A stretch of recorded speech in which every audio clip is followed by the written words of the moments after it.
I've heard many people say about themselves, and I quote, "There's nothing special about me. What's the point of existence?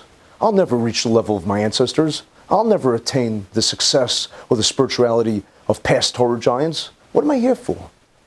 I want to share with you a formula from the Arizal. The Arizal says that the measure of your soul has nothing to do with your personal holiness.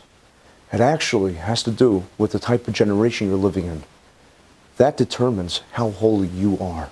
If you're living in a compromised generation, if you're living in a generation with so much temptation and tremendous challenge, you're living in a generation where there's so much doubt, and yet you don't succumb, but you persevere, and you prevail, and you conquer the temptation, and you're able to go ahead and to believe despite the doubts, then you are holy.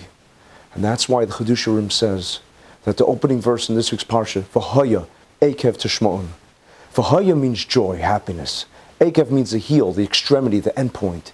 Tishma'on means listen. Says the Chidush HaRim that what gives God the ultimate joy, what gives God great happiness? Ekev.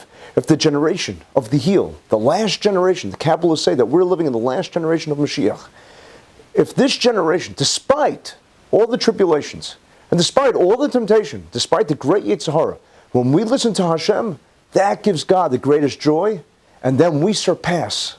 We become greater than the greatest people of past generations, than the holiest saints, the greatest tzaddikim, the greatest spiritual Torah giants. We are holier. You're holier.